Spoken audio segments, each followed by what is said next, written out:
Hello everyone. सो आज का topic है elementary transformation and this is very important topic.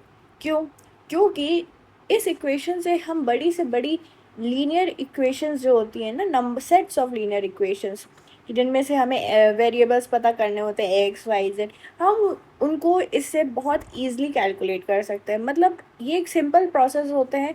जैसे एक बार मेरी मैट्रिक्स को बस हम थोड़ा सा रिड्यूस फॉर्म में लिखते हैं एंड हम बिना सॉल्व करे वर्बली भी बता सकते हैं कि एक्स की क्या वैल्यू होगी, वाई की क्या वैल्यू होगी, जेड की क्या वैल्यू होगी। ठीक है। और कभी कभी इक्वेशंस ऐसे भी होती है, जैसे मान लीजिए दो इक्वेशंस हैं लेकिन तीन वेरिएबल्स हैं, तब हमारे पास इनफाइनाइटली मैनी पॉसिबल सॉल्यूशंस हो सकते हैं। सो उस केस में एक एटलीस्ट एक सॉल्यूशन हमें मिल जाए तो वो भी हम इस एलिमेंट्री ट्रांसफॉर्मेशन से निकाल सकते हैं। सो हम देखते हैं कैसे। ये मैंने एक बहुत ही सिंपल से क्वेश्चन लिया हुआ है, एप्पल बनाना कोकोनट। तो I have three variables A B and C and I have three rows of Alice Bob and Charlie, और ये इनके कोफिशिएंट्स हैं। ठीक है, ये मैंने इधर ए बी सी थोड़ा सा रिप्रेजेंटेशन के लिए लिखा है, बट बेसिकली इस इक्वेशन को अगर आप लिखोगे सो ये इस तरह से आएगा 2 3 1 4 1 3 एंड 1 2 2, राइट। तो यस, तो ये क्वेश्चन है। अब इनके पहले तीन रूल्स हैं। तीन रूल्स क्या है कि आप जब भी ट्रांसफॉर्म करते हो तो आप या तो स्वैप कर सकते हो। स्वैप मतलब जैसे कि इस रो को ऊपर ले गए एंड इस रो को नीचे ले आए, ये आप स्वैपिंग कर सकते हो। आप मल्टीप्लाई कर सकते हो, किसी भी एक पर्टिकुलर रो को किसी भी नंबर से मल्टीप्लाई कर सकते हैं एंड मल्टीप्लाई कर सकते हैं तो of course you can divide as well. ठीक है। और तीसरा, आप किसी भी दो रोज को ऐड या सब्ट्रैक्ट कर सकते हो। जैसे कि मुझे इस रो को इससे माइनस करना है, और वो मल्टीप्लाई में भी कर सकते हैं। जैसे कि अगर मुझे इस रो से इस रो को माइनस करना है तो आप डायरेक्टली भी कर लो, लेकिन मैं कह रही हूँ नहीं कि इस पर्टिकुलर नंबर को किसी से मल्टीप्लाई करो फिर माइनस करो, तो मैं वो भी कर सकती हूँ। तो I can add and subtract any multiple, and multiple can be 1 to infinite, कुछ भी हो सकता है नंबर। ठीक है, किसी भी नंबर पे आप कर सकते हो ना। अब ये हमारे तीन फॉर्मूलेज हैं एंड अब हम जब ये मेरी मैट्रिक्स जो मेरी रिड्यूस होती है उस फॉर्म को हम कहते हैं रो एक्लियन फॉर्म। ठीक है, रो एक्लियन फॉर्म क्या होती है? It looks like a set of stairs. Set of stairs यानी ये इस तरह से होती है। ठीक है, उल्टी होती है। ठीक है, एंड इसके दो रूल्स हैं बस। पहला रूल क्या है कि इसका जो पहला नॉन ज़ीरो नंबर होगा it must be to the right of the first, यहाँ पे फर्स्ट होगा, first non zero number in the row above it. For example कि इधर मेरा नॉन ज़ीरो नंबर है। ठीक है, तो जो इसका फर्स्ट नॉन ज़ीरो नंबर होगा वो इसके हमेशा राइट पे ही होगा। ठीक है, एक ये चीज़ होनी चाहिए। एंड मैं आपको बता दूँ ये जो ब्लैंक स्पेसेस हैं दीज आर बेसिकली ज़ीरो, कि जब आप इसको रिड्यूस फॉर्म में लिखते हो ना तो ये कुछ इस तरह से इक्वेशन आती है एंड इन सारे डैशेस में कोई ना कोई नंबर होते हैं। These are non zero numbers. ठीक है, फर्स्ट नॉन ज़ीरो नंबर्स यहाँ से हमारे शुरू होते हैं। ये भी ज़ीरो हो सकता है, this can also be zero. ठीक है, तो that is not a case.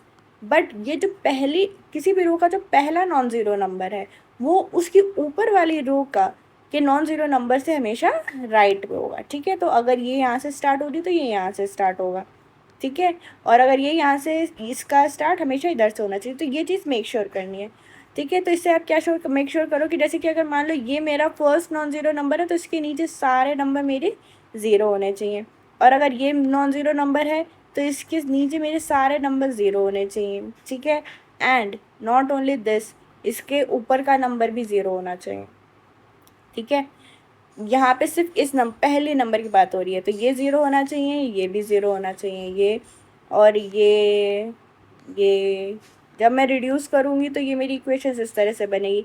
ठीक है, तो सिर्फ डायगनली नंबर्स मेरे होंगे एंड बाकी के पूरा मेरा ज़ीरो हो जाएगा। ठीक है, तो जो भी फर्स्ट नॉन ज़ीरो नंबर होगा वो ऊपर वाले नॉन ज़ीरो नंबर के राइट पे होगा, बाकी सब क्या होगा? ज़ीरो होगा।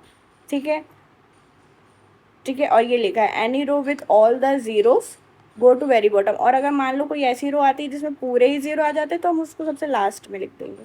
ठीक है, अब मैंने इस इक्वेशन को इसमें कन्वर्ट करना है, तो अब मैं अलग अलग एलिमेंट ट्रांसफॉर्मेशंस लगा रही हूँ। जैसे कि मुझे क्या करना है, इसको ज़ीरो बनाना है। ठीक है, क्योंकि फर्स्ट तो नॉन ज़ीरो नंबर ही होगा तो मुझे इसको कोई चेंज नहीं करना, बट मुझे इसको ज़ीरो बनाना है।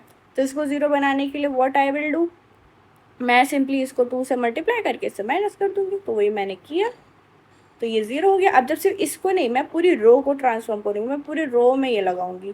देन रो 3 में मैंने क्या किया, मैंने अब फर्स्ट रो को 0.5 से मल्टीप्लाई करके इससे माइनस कर दिया। 0.5 से मल्टीप्लाई करूँ तो 1 हो जाएगा, फिर मैं माइनस कर दिया, तो ये ऐसी बन गई। तो ये मेरे दो 0 हो गए। अब मुझे इसको भी 0 बनाना था, दिस वन।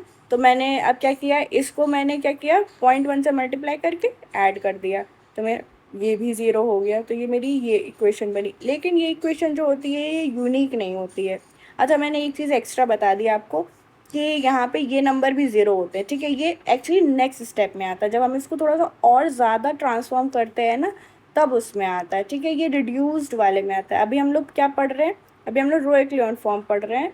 जब रिड्यूस रो एक्लियन फॉर्म आएगा ना, उसमें हम लोग इसको 0 करते हैं एंड इसको भी, जो डायगोनल एलिमेंट्स हैं इनको भी ट्रांसफॉर्म करते हैं। अभी के लिए बस इतना याद रखो कि हमें फर्स्ट जो रो एलिमेंट्स है ना, हमें बस वो नॉन ज़ीरो होने चाहिए एंड वो इसके बाद होना चाहिए, क्योंकि वो नेक्स्ट टॉपिक में इसको थोड़ा सा मतलब स्टेप बाय स्टेप पढ़ेंगे। बस अभी इतना ध्यान रखो कि फर्स्ट स्टेप में क्या है।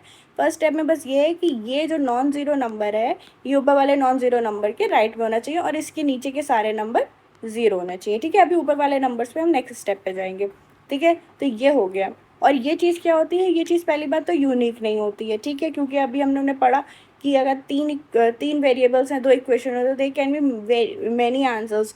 तो उस केस में ये हमारा वन ऑफ द आंसर हो जाएगा। अब इसमें से ये देखो, अगर हम इसको डायरेक्टली देखें, तो जैसे ये जो मेरा थर्ड वेरिएबल था कोकोनट, तो उसका मुझे डायरेक्टली इससे पता चल जाएगा कि कोकोनट की क्या वैल्यू है।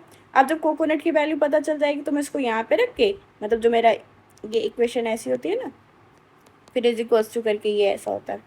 तो अब इधर मैंने, जब मुझे इसकी वैल्यू पता चल गई, तो अब क्या करूँगी, मुझे ये तो पता है कि इसको मल्टीप्लाई करके फिर जो ये वाला इसका वेरिएबल क्या होगा बनाना, तो मेरे को इसकी वैल्यू पता चल जाएगी। अब मुझे जब दो वेरिएबल्स पता चल गए, तो मुझे इसकी सिंपली इन दोनों से मल्टीप्लाई कराऊंगी एंड इसको इससे मल्टीप्लाई करके मुझे एप्पल की भी वैल्यू पता चल जाएगी, ठीक है। So this is how you solve these questions.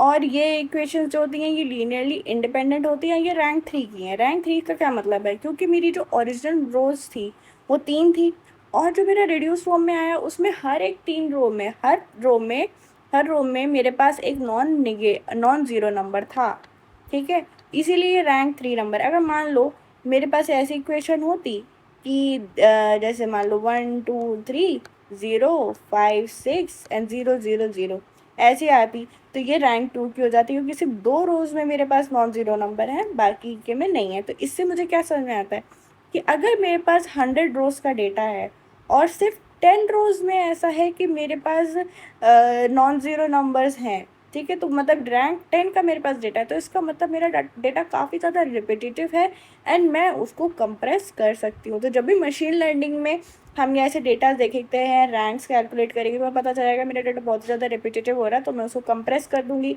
तो कंप्रेस करने से क्या होगा, फिर मेरा प्रोसेसिंग टाइम बहुत ज़्यादा रिड्यूस हो जाएगा, ठीक है।